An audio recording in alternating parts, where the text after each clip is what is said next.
তো আসুন ভাইয়েরা, রিজিক কে দেন? কম দেন, বেশি দেন, সবকিছুর নিয়ন্ত্রণ কার হাতে? আল্লাহর হাতে, আল্লাহর হাতে, আল্লাহর হাতে। আচ্ছা যাই হোক, আসুন, রিজিকের বিষয়টা আল্লাহর হাতে। আমার ভাইয়েরা, তো মানুষ, কিছু মানুষ আছে শুধু দুনিয়া দুনিয়া দুনিয়া, আবার আরো কিছু মানুষ আছে তারা কি কয়, রব্বানা আতিনা ফিদ দুনিয়া হাসানা, আল্লাহ দুনিয়াতেও কল্যাণ চাই, আখিরাতেও কল্যাণ চাই, ওয়া ফিল আখিরাতি হাসানা ওয়া কিনা আযাবান নার, আল্লাহ জাহান্নামের আগুন থেকে মুক্তি চাই, জাহান্নামের আগুন থেকে বাঁচাও। আমি আপনাদেরকে জিজ্ঞেস করি, জাহান্নামের আগুনে কি আমরা কেউ যাইতে চাই? বাঁচতে চাইনি না চাই না? আল্লাহ বললে তো সবাই বলে জাহান্নামে কেউ যাইতে চাই না, রাজি না, রাজি না। কিন্তু আমাদের আমলে কি বলে? আমাদের আমলে কি বলে? আমরা কি জাহান্নামে যাইতে রাজি না? না প্রতিযোগিতা লাগছি কে কার আগে যাব? আমাদের আমল তো বলে আমরা জাহান্নামের দিকে প্রতিযোগিতা লাগছে কে কার আগে যাইতে পারি। মুহতারাম হাজিরিন, তাই আসুন আজকের এই সম্মেলন থেকে নিয়ত করি আমরা জাহান্নামে যাব। মাশাআল্লাহ, নিয়ত তো ঠিক আছে। তাহলে নিয়তের সাথে আরেকটা কথা আছে, দেখি ওইটার মধ্যে কতটুকু আগান। জাহান্নামে আমরা কেউ যাব না, যাইতে চাই না। তবে জাহান্নাম থেকে যদি বাঁচতে হয় তাহলে গুনার কাজ ছাড়তে হয়। রাজি? আল্লাহ তুমি আমাদেরকে গুনার কাছ থেকে বিরত থাকার তৌফিক দান করো। ও মুসলমান, তো মানুষ কিছু আছে শুধু দুনিয়া নিয়ে ব্যস্ত। আপনাদেরকে একটু সহজে বলি, পাখি দুইটা উড়ে আকাশে, একটার নাম শকুন আর একটার নাম ঈগল। ঈগল আমাদের দেশের মানুষ সবাই খুব বেশি একটা ভালো চিনতো না, জানতো না। তবে গত নির্বাচনে সারা বাংলাদেশের মানুষের ভালো করে ঈগল চিনাইয়া দিছে। কারণ এই মার্কাটা মানে একেবারে গ্রামগঞ্জ পর্যন্ত সবাই ঠিকঠাক মতো চিনাইছে। এই শকুন আর ঈগল দুটোটা একই শূন্যে উড়ে নিচের দিকে তাকায় খাদ্য তালাশ করে। কিন্তু শকুন সব সময় মরা আর পচাটার দিকে তাকায়া থাকে, ঈগল সব সময় জিন্দাটা তালাশ করে শিকার করে। দুনিয়াতে মানুষ বিচরণ করে, একদল মানুষ মুমিন আর একদল কাফের। কাফের বেঈমানেরা এই দুনিয়ায় থেকে দুনিয়া তালাশ করে, মরাটা পচাটা, পচা মরা দুনিয়া, এই দুনিয়া তালাশ করে। আর ইমানদার দুনিয়াতেই বিচরণ করে, কিন্তু তার নজর এই দুনিয়ার দিকে না, তার নজর আল্লাহর জান্নাতের দিকে। وسارعوا إلى مغفرة من ربكم وجنة عرضها السماوات والأرض أعدت للمتقين। ওই জান্নাতের দিকে দৌড়াও, ওই জান্নাতের দিকে প্রতিযোগিতা লাগাও, কে কার আগে জান্নাতে যাইবা। যেই জান্নাত 7 আসমান জমিন মিলে যত জান্নাত প্রস্থ হবে তত। উইদ্দাত লিল মুত্তাকিন, আমি আল্লাহ মুত্তাকিনদের জন্য জান্নাত তৈরি করে রেখেছি। হে মুসলমান, জান্নাতের দিকে দৌড় দেন, জাহান্নামের দিকে না। জান্নাতের দিকে যদি দৌড়াইতে হয় দৌড় দেন মসজিদের দিকে, জান্নাতের দিকে যদি দৌড়াইতে হয় দৌড় দেন মাদ্রাসার দিকে, জান্নাতের দিকে যদি দৌড়াইতে হয় দৌড় দেন ওয়াজ তাফসীর মাহফিলের দিকে, জান্নাতের দিকে যদি দৌড়াইতে হয় দৌড় দেন আল্লাহওয়ালা বুজুর্গদের সোহবতে, জান্নাতের দিকে যদি দৌড়াইতে হয় রে মুসলমান প্রয়োজন বোধে হাতে লাঠি নিয়ে দৌড় দেন কাফের বেঈমানদের মোকাবেলায় জিহাদের ময়দানে। সেটা হলো জান্নাতের পথ। মুহতারাম উপস্থিতি, হযরত খুবাইব রাদিয়াল্লাহু তাআলা আনহু বলছিলেন, আমার মনে চাইছিল পুরা কোরআন তেলাওয়াত করতে, যেই মজা আজকে আমার লাগছিল, তাহলে বোঝা গেল ইবাদতের ভিতরে মজা এই আছেটা আমি বুঝাইতে চাইছিলাম আর কি। আছে আমাদের মাযহাবের ইমাম, ইমামুল আযম, ফাকিহু হাযিহিল উম্মাহ, সিরাজু হাযিহিল উম্মাহ, হযরত আকদাস ইমাম আযম আবু হানিফা আন-নু'মান রাহিমাহুল্লাহ, কাবা শরীফের ভিতরে 2 রাকাত নফল নামাজের নিয়তে দাঁড়াইছেন। দুররুল মুখতার শারহে তানবীরুল আবসার ফিকহে হানাফির অন্যতম এক ফতোয়ার কিতাব। এই কিতাবের ভূমিকায় মুকদ্দমার ভিতরে কথাটি আছে, ইমাম আযম আবু হানিফা রাহমাতুল্লাহ আলাইহি এক পায়ের উপর একটু বেশি ভর দিয়ে দাঁড়াইলেন, এক দাঁড়ানোতে 15 পারা কোরআন শরীফ তেলাওয়াত করছেন। রুকু সেজদা দিয়ে উঠলেন তো বাম পায়ের উপর একটু বেশি ভর দিয়ে দাঁড়াইছেন, ওই দাঁড়ানোতে বাকি 15 পারা কোরআন শরীফ তেলাওয়াত করছেন। 2 রাকাত নামাজে কয় পারা? 2 রাকাত নামাজে কয় পারা? 30 পারা 30 পারা 30 পারা। হ্যাঁ মুসলমান, কোরআন শরীফ কয় পারা?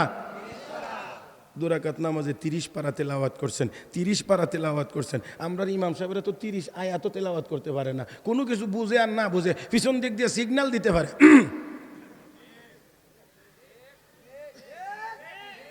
আপনারা না বললেও ঠিক, কারণ আমি তো প্র্যাকটিক্যাল করতেছি 30 বছরের উপরে। কথা বোঝেন নাই? পিছন দিক দিয়া এটা শুনলে টের হয় মোটামুটি কোনটা সিগন্যাল আর কোনটা অরিজিনাল, এটা বোঝা যায়, মোটামুটি বোঝা যায়। মুহতারাম হাজরিন, তো ইমাম আজম আবু হানিফা 2 রাকাত নামাজের ভিতরে 30 পারা কোরআন তিলাওয়াত করেছেন। ইনসাফের সাথে আওয়াজ করে জবাব দেন, বেমজা না মজা?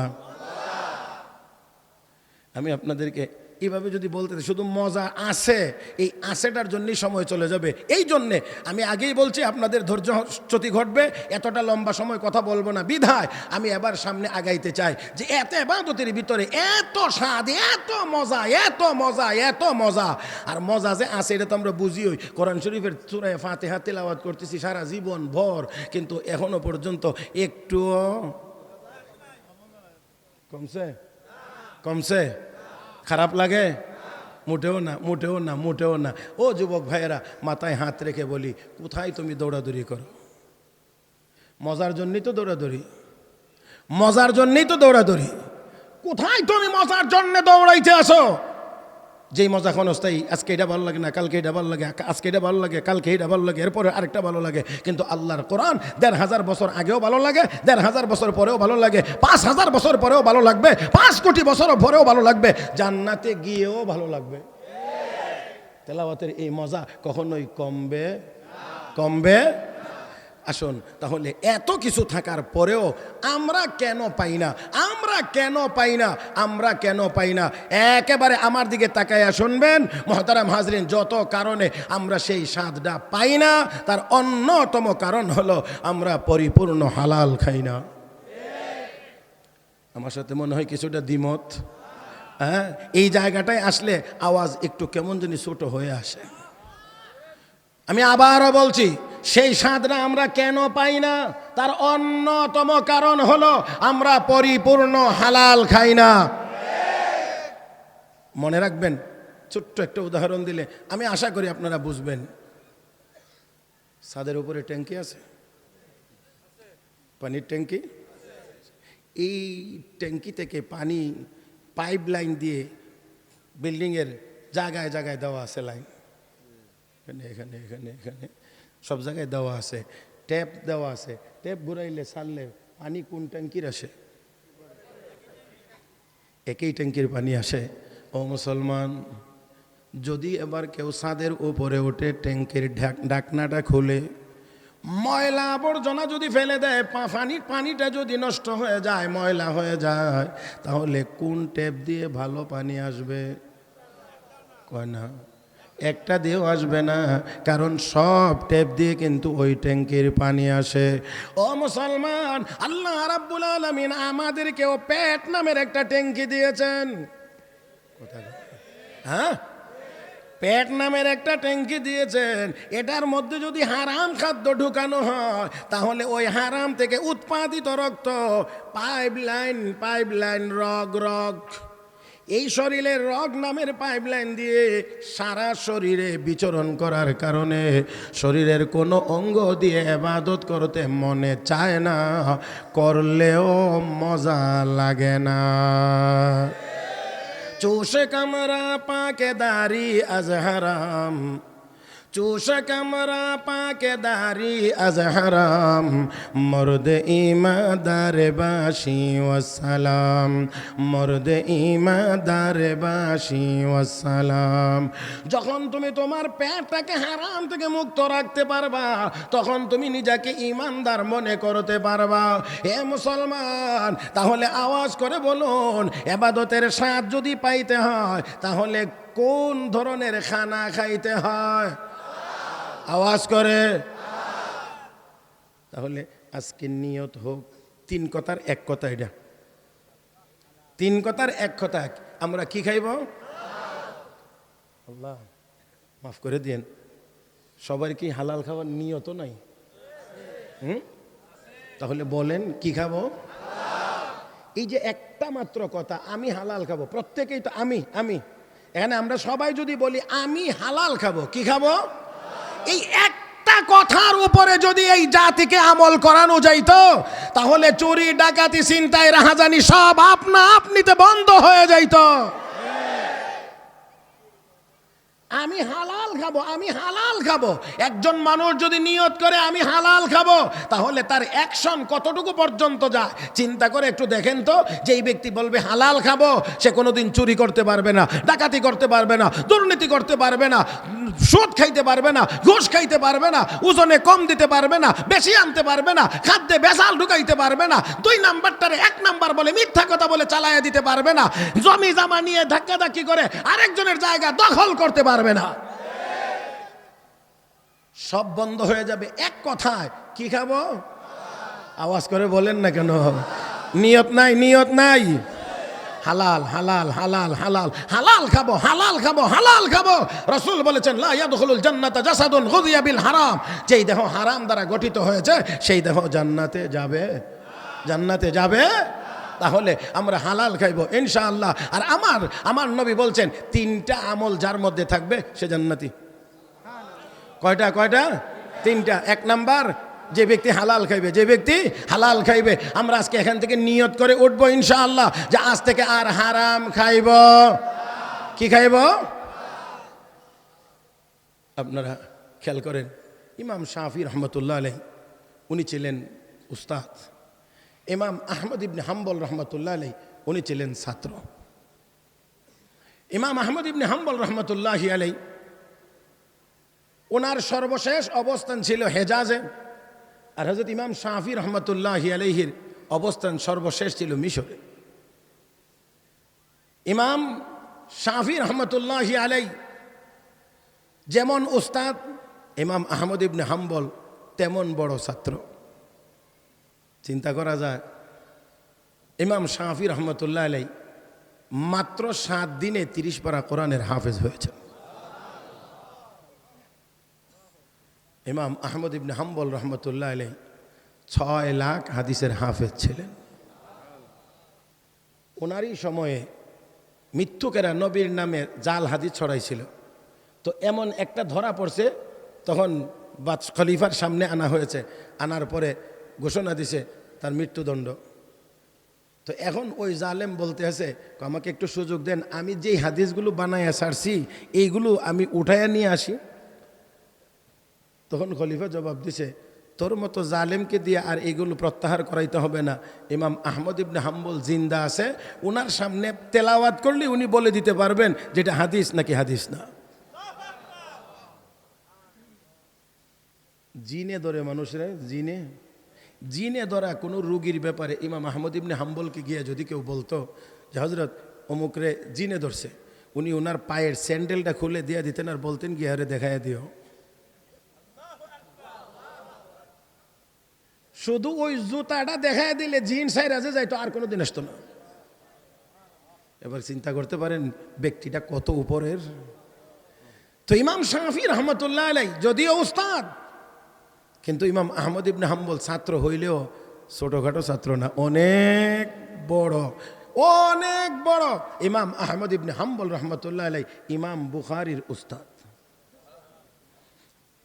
ইমাম বুখারীর উস্তাদ। তাহলে একটু যদি আমরা আরেকটু সামনে যাই তাহলে দেখব ইমাম বুখারীর উস্তাদ ইমাম আহমদ ইবনে হাম্বল, ইমাম আহমদ ইবনে হাম্বলের উস্তাদ ইমাম শাফি, ইমাম শাফির উস্তাদ ইমাম আবু ইউসুফ মুহাম্মদ, ইমাম আবু ইউসুফ মুহাম্মদের উস্তাদ ইমাম আজম আবু হানিফা। তো ইমাম শাফি রহমতুল্লাহ আলাইহি মিশর থেকে চিঠি লিখলেন ইমাম আহমদ ইবনে হাম্বলের কাছে, ও আহমদ অনেক দিন হয়ে যায় তোমাকে দেখি না, দেখবার মনে চায়, সুযোগ হইলে একটু এসে দেখা করে যায়। ইমাম আহমদ ইবনে হাম্বল চিঠি পাইলেন, উস্তাদের চিঠি পাইয়া সসম্মানে এই চিঠি গ্রহণ করে চিঠির উত্তর লিখছেন, হযরত আগামী অমুক মাসের অমুক তারিখে আমি আপনাদের খেদমতে হাজির হব ইনশাআল্লাহ। চিঠি চলে গেছে ইমাম শাফির কাছে। ইমাম শাফি রহমতুল্লাহ আলাইহি ওই নির্দিষ্ট তারিখের জন্য অপেক্ষা, নির্দিষ্ট তারিখ চলে আসছে, ইমাম আহমদ ইবনে হাম্বল আসবেন, এই জন্যে উনি ওনার জায়গা ছেড়ে দিয়ে একেবারে শহরের প্রান্তে, শেষ প্রান্তে যে গেট প্রবেশ পথ সেখানে গিয়ে তিনি দাঁড়িয়ে আছেন। যদিও ছাত্র আসবে, কিন্তু ছাত্র তো অনেক বড় আলেম, সেই জন্যে আগায় আনার জন্য গেছেন। ওই সময়ে ওনার যে ছাত্ররা ছিল তারা গিয়ে লাইনে দাঁড়াইছে, সমকালীন বাদশাহ ছিল ওনার ভক্ত, বাদশাহ গিয়ে লাইনে দাঁড়াইছে, মন্ত্রিসভার সদস্যবৃন্দ লাইনে দাঁড়াইছে, 3 বাহিনীর প্রধান গিয়ে লাইনে দাঁড়াইছে। এবার তো রাজকীয় মেহমান ইমাম আহমদ ইবনে হাম্বল রহমতুল্লাহি আলাইহি গেলেন। ইমাম শাফি রহমতুল্লাহি আলাইহির বাড়িতে মেহমান, ছাত্র উস্তাদের বাড়িতে মেহমান। যাওয়ার পরেই সুন্দর মতো দস্তরখানা বিছায়া খানা পরিবেশন করা হয়েছে। ইমাম আহমদ ইবনে হাম্বল রহমতুল্লাহি আলাইহি যা খানা পাইলেন, যত পাইলেন সব খানা খেয়ে নিলেন এবং অত্যন্ত দ্রুত গতিতে খেয়ে নিলেন। ও মুসলমান, স্বাভাবিকভাবে এটা খানার আদবের খেলাফ, মুস্তাহাবের উল্টা, উত্তমের উল্টা মানে অনুত্তম। খানা খাইতে গেলে মেহমান হয়ে খাই খানা যা দেওয়া হয় সব না খাওয়া, অল্প হলেও কিছু রেখে দেওয়া। মেজবান যেন কোনো মানসিক কষ্টের মধ্যে না পড়ে। আমার মেহমান মনে হয় আরও কিছু দেওয়ার দরকার ছিল, না হইলে সব খেয়ে ফেলছেন, মনে হয় আরও দরকার ছিল। এই কষ্টটা যেন না পায়, এই জন্য কিছুটা রেখে খাওয়ান আর আস্তে আস্তে খাওয়া, যাতে করে নিজের আবার ক্ষতি না হয়ে যায়। কিন্তু উনি যা পাইলেন সব খাইলেন, অত্যন্ত দ্রুত গতিতে খাইলেন। ইমাম শাফি রহমতুল্লাহি আলাইহি ইমাম আহমদ ইবনে হাম্বলের ব্যাপারে বাড়ির ভিতরে মেয়েদের সামনে মুজাকারা করতেন, আলোচনা করতেন। ইমাম আহমদ এত বড় আলেম, এত বড় মুহাদ্দিস, এত বড় মুফাসসির, এত বড় ফকি, এত বড় আল্লাহর ওলি, ওনার মেয়েরা ওই ছোট ছোট ফাঁক ফুকর দিয়ে তাকায়া দেখলেন ইমাম আহমদ ইবনে হাম্বল রহমতুল্লাহি আলাইহি যা দেওয়া হয়েছে সব খেয়ে ফেললেন, যতটুকু দেওয়া হয়েছে খেয়ে ফেললেন, দ্রুত গতিতে খাইলেন। ও মুসলমান, এবার মেয়েরা জিজ্ঞেস করে, বাবা, আব্বা, এতদিন পর্যন্ত কার বুজুর্গের কথা আমাদেরকে শোনাইলেন? আব্বা যার খানার তরিকা ঠিক নাই, বুঝছেন না? এবার এত দ্রুত খায়ালা, যা দিলেন সব খায়ালা। এবার আবার আল্লাহর ওলিও কেমন আছে বলেন দেখি, কি তরক হয়েছে, কি ছুটে গেছে? বড় জোর মুস্তাহাব ছুটছে নাকি? এতেই প্রশ্ন, আব্বা কার বুজুর্গের কথা শোনাইলেন? আর আমাদের বাবা কেবলা কাবারা নামাজই ভরে না বলে। আরো আরো কত অপকর্মের খবর পাওয়া যায়, তারপরেও নাকি তারা সুলতানুল আউলিয়া। হায় হায় হায় হায়, ভাবা যায় নাকি?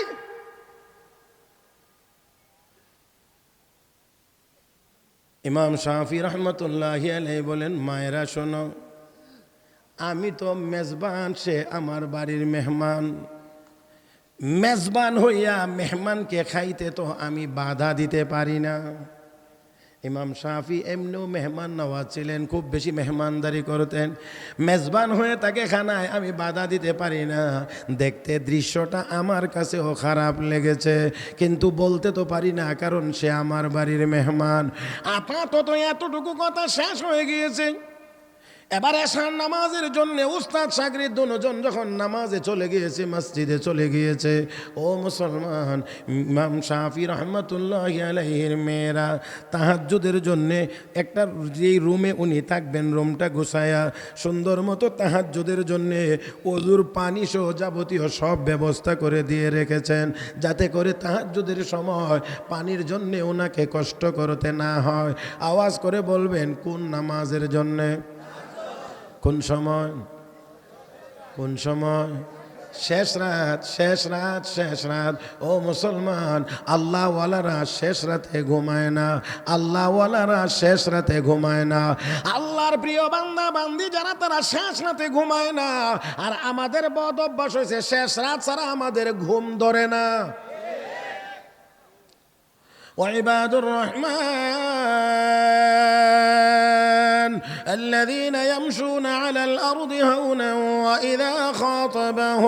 وإذا خاطبهم الجاهلون قالوا سلاما والذين يبيتون لربهم سجدا وقياما والذين يقولون ربنا اصرف عنا عذاب جهنم إن عذابها كان غراما إنها ساءت مستقرا ومقاما।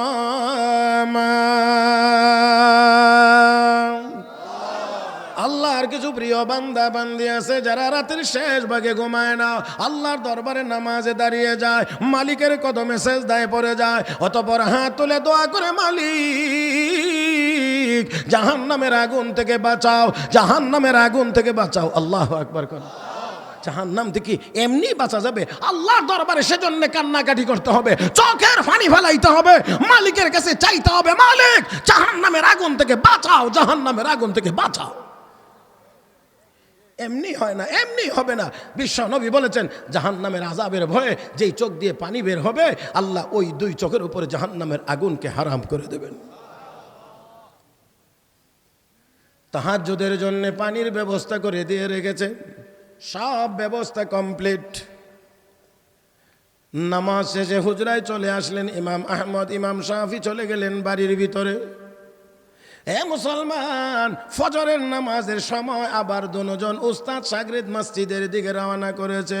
ইমাম শাফি রহমাতুল্লাহি আলাইহির মেয়েরা হুজরার ভিতরে গিয়ে দেখেন পানি যেইভাবে দেওয়া ছিল, যেখানে দেওয়া ছিল, যতটুকু দেওয়া ছিল ঠিক জায়গা মতে ততটুকু সেইভাবেই। এখন মেজাজটা আরো ঠিক মতো গরম হয়েছে, পেট ভরে খাইছে আর সারা রাত ঘুমাইছে, তাহাজ্জুদ নসিব। একটা কথা মনে রাখতে হবে, তাহাজ্জুদ পড়া ফরজ না, ওয়াজিব না, সুন্নতে মুআক্কাদাও না, কিন্তু তাহাজ্জুদ ছাড়া ওলি হওয়া যায় না। জোরে জোরে জোরে জোরে। ওমিনাল লাইলি ফাতাহাজ্জাদ বিহি নাফিলাতাল লাক আসা রাব্বুকা আইয়াবআসাকা মাকামান মাহমুদা। আমার নবীকে আল্লাহ বলেন তাহাজ্জুদ পড়েন, তাহাজ্জুদ পড়েন। আর নবী পড়তে পড়তে পড়তে পড়তে হাত্তা তারিমা কাদামাহু, আমার নবীর পা মুবারক ফুলে যেত নামাজ পড়তে পড়তে। আর উম্মত নামাজই পড়ে না। 60 বছর বয়সে নামাজের কথা বললে কো রাখেন না হুজুর, রাখেন না, পড়বো তো।